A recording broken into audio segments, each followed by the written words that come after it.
সুপ্রিয় দর্শকবৃন্দ, আমার আগের পর্বের ভিডিওয়ে দেখিয়েছিলাম কালনার 108 শিব মন্দির এবং তার পৌরাণিক কাহিনী। আর আজকে দেখাবো কালনার প্রতাপেশ্বর মন্দির এবং তার পৌরাণিক কাহিনী। তো চলুন শুরু করা যাক আজকের ভিডিও।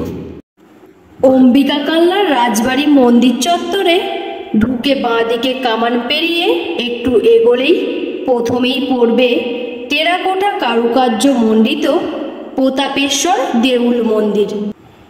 কেউ এটিকে বলেছেন জলেশ্বর মন্দির, আবার কেউ বলেছেন পেয়ারি কুমারী মঠ।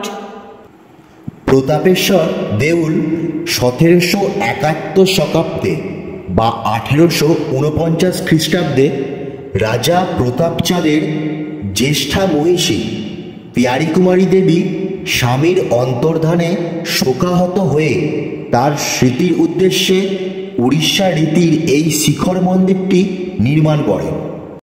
এর সমান্তরাল খাঁজকাটা গম্বুজাকৃতি শিখর ও নিচের দেওয়ালের চারপাশের প্রতিটি স্থানে ছোট ছোট অসংখ্য টেরাকোটা ফলক সমৃদ্ধ এই দেউল সত্যি শিল্পীর এক অপূর্ব সৃষ্টি।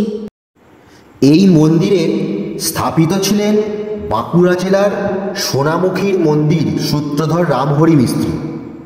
তিনি সোনামুখীর প্রসিদ্ধ শ্রীধরজির 25 চূড়া মন্দিরও নির্মাণ করেন।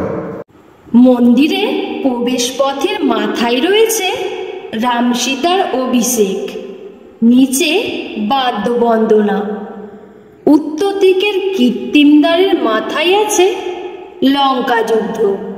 যুদ্ধে সিংহবাহিনী দুর্গার আবির্ভাব, রাবণের পাশে নগ্না নারী মূর্তি, অন্যদিকে বানর সৈন্য, নিচে রণবাদ্য।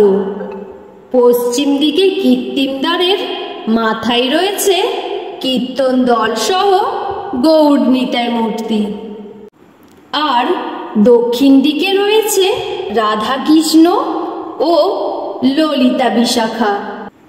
অন্যান্য টেরাকোটা কাজের মধ্যে আছে দলবদ্ধ বিদেশিনী, বেহালা বাদিকা, কালী, রাধাকৃষ্ণ লীলাদৃশ্য, অশ্বারোহী যোদ্ধা, ঝালওয়ালা, বাতায়নে মহিলা, সখীদ্বয়ের মাঝে শ্রীকৃষ্ণ, জগন্নাথ, শিব, মহিষমর্দিনী, তীরন্দাজ, বীণাবাদক, গড়গড়ার নল হাতে এক সম্ভ্রান্ত ব্যক্তি, ঘোড়সওয়ার, মালাজ পরত, বৈষ্ণব সাধু ও ফুলকারী নকশা ইত্যাদি।